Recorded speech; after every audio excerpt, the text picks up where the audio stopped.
after yesterday, I cannot believe there are still this many huge trades to happen, but here they are. Not to mention the trade that has been talked about for the longest, because Jakob Chychrun is an Ottawa Senator. Let's talk about that trade and a bunch of the other wild ones from the last 24 hours right here on the STPN Sports YouTube channel. But first, think you know which way it's going to go? Head on over to Sports Interaction. When the puck drops, Sports Interaction has you covered pre-game, live betting on all major sports. Baseball is back and it's in the air, and prop bets. Want to bet? Head over to sportsinteraction.com/SDPN and download the Sports Interaction app, but only if you're 19 plus.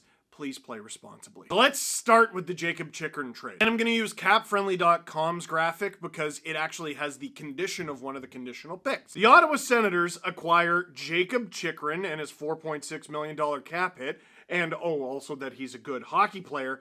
The Arizona Coyotes acquire a 2023 first-round pick, conditional, and the conditions are if Ottawa makes it to the 2023 Eastern Conference Final, that's this season, the pick becomes a 2024 first-round top 10 protected pick. If the pick is top 10, the pick becomes Ottawa's 2025 first. We'll talk about that in a moment. 2024 second-rounder from Washington, also conditional, and a 2026 second-round pick from Ottawa. Some of you are going to laugh at that condition about the Ottawa Senators making it to the Eastern Conference Final, and while the East is juiced, like absolutely jacked from the last few days of trades, and the Ottawa Senators aren't even currently in a playoff spot, do not sleep on them. They've actually been making moves lately. They are less out of the Eastern playoff race than you think, and wilder things have happened to the Ottawa Senators. Remember Hamburglar? In recent weeks, the Senators are down Nikita Zaitsev. They had to pay to get that out of town, but now they're up Jakob Chychrun, and they have a ridiculous 1-2 of Thomas Chabot and Jakob Chychrun on the left. Their D-core does still have some work to do, but that is a heck of a start. Add Jake Sanderson to that, they're on their way. Not to mention, the Sens get a young, talented, cost-controlled defenseman. Why? Who wouldn't want that? Besides a team trying to lose this year and for the foreseeable future. Jakob Chychrun is only 24. He'll be 25 by the end of the month. He's 6'2", 210 pounds. When the trade rumors started with Jakob Chychrun this year, because they've been around for like a couple years, I was skeptical about the price, and I was skeptical about any team even wanting him because we hadn't seen him play in a long time. When you have this many injuries, and serious injuries like Chychrun did, you gotta wonder, how much is it going to affect his game? Well, after 7 goals and 21 assists for 28 points in 36 games, and a +8 on the Coyotes, it would appear it didn't affect him very much. Chychrun has a $4.6 million cap hit and a modified no-trade clause that would kick in next season. Which, by the way, the Sens have Chychrun for the next 2 seasons after this one at that cap hit, $4.6 million. By the way, each of the next 2 seasons, Chychrun is due a $1 million signing bonus. Again, what would we do without cap friendly? And the dollar amounts on the next 2 years are $5.4 million and $7 million at the end of it. So both higher than his cap hit. I'm pointing these things out because those are numbers that the Coyotes clearly want nothing to do with, but also those are numbers that the Ottawa Senators would have not taken, frankly, a few years ago. Recently, very recently. They've been spending a lot of money in recent memory. They're trying to be competitive. They're actually recruiting free agents like Claude Giroux. That's a big deal. Making big trades. Alex DeBrincat, that's a big deal. Like, people are going to look at this trade and the conditions in the Eastern Conference Final and laugh at the Sens. Even if they don't make the playoffs this year, the Ottawa Senators were never going to be bad enough to be right in the Bedard sweepstakes. Like, look at what we've seen from teams over the last few days. Like, the Sens are more likely to be in the playoff race over the next couple months than the Bedard sweepstakes. Anything's possible, but they're just not bad enough. Not to mention, like, some of the significant injuries they've had this season. If you're the Sens, I think you're right to believe in yourself. And if you think I've fallen and bumped my head as a Leafs fan praising the Ottawa Senators for what they did, 1, I'm trying to be objective about this, and number 2, that is how much I am actually genuinely glad the Arizona Coyotes kind of got fleeced on this. Coyotes fans, it's absolutely nothing against you. Absolutely nothing against you, but it looks good on the Coyotes. It really does. They sat this guy for weeks and weeks for trade-related reasons. I understand sitting a guy for a game, maybe two, for something imminent. But the Coyotes asked for the sun and the moon. They're not trying to win games. They're flatly not trying to win games, which is fine, but not when you're sitting a healthy player for weeks at a time for absolutely no reason. And then they don't get the sun and the moon for him, and it looks good on him. And before you think I'm just picking on the Coyotes, it's the Blue Jackets too. They wanted a first and a third for Gavrikov. That's a guy who wanted to play. At least Chychrun was sort of in on it. Gavrikov wanted to play. We want a first and a third, and they didn't get it. Looks good on you. And both teams allegedly blew their deals. It looks like Chychrun was supposed to go to LA. They blew it. And Gavrikov was supposed to go to Boston. They blew it. Then, ironically, Gavrikov goes to LA. Uh-oh, say the Coyotes. Gavrikov does go for a first and a third, but we have to add in that the Blue Jackets have to pay the remainder of Jonathan Quick's salary, and they gave up Joonas Korpisalo for nothing, if you're going to use that logic. And the Coyotes were asking for first after first after first and prospect after prospect. It's 3 picks. One of them is a first. If the Sens do really poorly next year, then the second is like kind of a first. You can consider it a late first. I just don't think they're going to be in that conversation. I don't. And like, look at this. Look at this from Cap Friendly. This is what the Coyotes have over the next few years. Look, it looks like a lot of draft picks, but it's a ton of just darts for the dartboard. That is a whack of second round picks mostly. They have the one extra first rounder from Ottawa now, but it's just a whack of extra second round picks. You know who had that in, I think it was the 2014 draft? They had like 4 second round picks, and I remember being there and going, oh my goodness, they're going to get so many gems. The Buffalo Sabres, who are in playoff contention 9 years later for the first time. Puckpedia, I think, makes it seem even more bleak. After the trade, Coyotes picks in 2023, first, second, third, fourth, fifth, sixth. In the 2024 draft, first, second, third, fourth, fifth, sixth, seventh. In 2025, first, second, third, fourth, fifth, sixth, seventh. In 2026, even. First, second, third, fifth, sixth, seventh. That's 42 draft picks over the next 4 drafts. Most teams have 28 if they keep them all. If they keep them all. They have 42. The funny thing is, you can't pick that many players. Like, you can't. You can try. You can definitely try.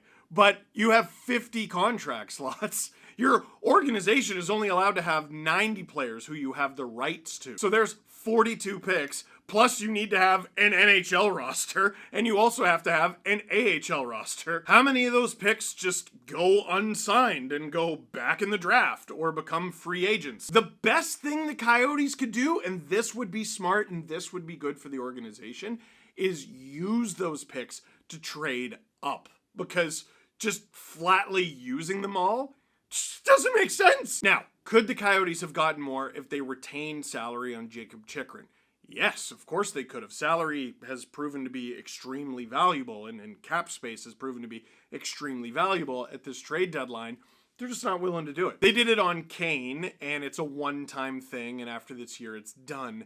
Chychrun, to retain on Chychrun, that would be over the span of years, and it would probably be more money, and they're just not into it. Listen, at the end of the day, the Coyotes might get into like a building, like a real one, where they have an illusion of making money, and an environment where like you can have an NHL amount of fans. It is a market that I root for. I'm rooting for the Arizona market. It's a fan base that I'm rooting for.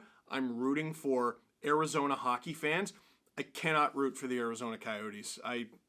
Looks good on them. I'm glad they didn't get the first that they wanted. Which is saying a lot because you traded Chychrun into my team's division. Thanks. I want to get to the Filip Hronek trade in a second, but I already mentioned Gavrikov enough. Vladislav Gavrikov and Joonas Korpisalo going to the LA Kings in exchange for Jonathan Quick, a first and a third. Specifically, and thank you again to Cap Friendly, it's Jonathan Quick, a 2023 first from LA, conditional, and a 2024 third. The condition is if the Kings do not qualify for the 2023 playoffs, Columbus will instead receive a 2023 second round pick and 2024 second-round pick. All right, there's a fun math problem for the analytics nerds. Let's say the Kings do make the playoffs and the pick is something like, 24th, 25th overall. Or they miss the playoffs and then you're talking about picks, what? Like 50 in each of the next 2 drafts? Ooh. If you're the Blue Jackets, you're like cheering against Gavrikov and Korpisalo and their new team because that might actually be preferred. Now, the initial asking price on Vlad Gavrikov, who hasn't played games for several weeks, anyway, good luck in your first game in LA, watch him score a goal now, was a first and a third. Let's say the Blue Jackets go, hooray, we got it. We got our first and a third. Then you gave up Joonas Korpisalo for free. And that's not good enough for a rebuilding team. But Gavrikov and Korpisalo, they're not the story in this one because Jonathan Quick going to the Blue Jackets is a gut punch. He was extremely upset about it. Obviously, his fire burns hot, and he's the one who got traded to Columbus. But Anze Kopitar won a couple cups with him. Drew Doughty won a couple cups with him. Those guys are the leaders of that team, and the rest of the team will follow their lead. They're going to be so white-hot mad about this. And the latest rumor from Frank Saravalli is the Blue Jackets might flip Quick to Vegas. Now, we don't know if that's going to happen, and what a fascinating dynamic that would be. We saw with Patrick Kane recently, when a player plays mad, sometimes they're capable of playing even better than they have been all season. With Jonathan Quick, that would have to be the case, because while the Kings did him dirty, I mean, that guy won a Conn Smythe for you, brought you 2 cups. While the Kings did him dirty, he's been an .876 save percentage goalie this season. That's not bad. That's not awful. That's sub-NHL. That's unusable. That's a non-option. If the Kings were to hold on to Jonathan Quick, a pending unrestricted free agent anyway, it would be purely ornamental. They have Phoenix Copley. They have Joonas Korpisalo. Let's say that the Blue Jackets didn't have to take Quick in this deal. You have Cal Peterson in the minors, who was awful in the NHL, but he's actually been okay in the AHL.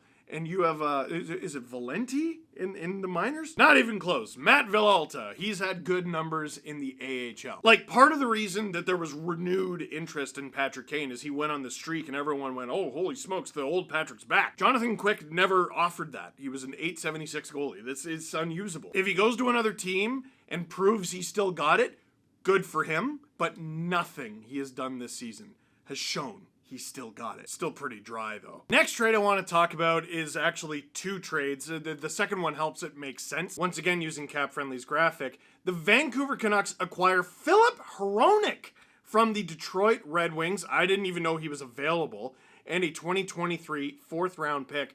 The Red Wings acquire a 2023 1st-round pick from the Islanders that was from the Horvat trade, and a 2023 2nd-round pick for Vancouver. Listen, Hronek's a good player. He's a gifted right-handed D. He's only 25 years old, and he signed to a pretty good deal, $4.4 million against the cap this year and next. What I'm not understanding is, what are you doing? Buying? I could change the punctuation there and still come to the same conclusion. What are you doing buying? And it's a little weird for Detroit as well, because I thought they were trying to get in the playoffs in the East, and maybe a couple of recent losses against the Senators made them change their mind. I mean, a 1st and a 2nd, and a 2nd from a team that may not make the playoffs next year, that's a pretty good windfall. And I mean, at the end of the day, it is Moritz Seider's decor, so you could always give him more time, or you have other guys. Jake Wallman just got that extension. But for Vancouver, the most mind-blowing thing, I had people text it at me, I had people tweet it at me, the Vancouver Canucks are over the cap next year. I want that to sink in for a moment. The Vancouver Canucks are over the cap next year. Now, the second trade is what gives me pause, because the Pittsburgh Penguins traded Teddy Bluger to the Vegas Golden Knights. No, it's actually a deal that makes some sense for the Pittsburgh Penguins, who still look like they're going to try to make the playoffs in the East and maybe even make some noise.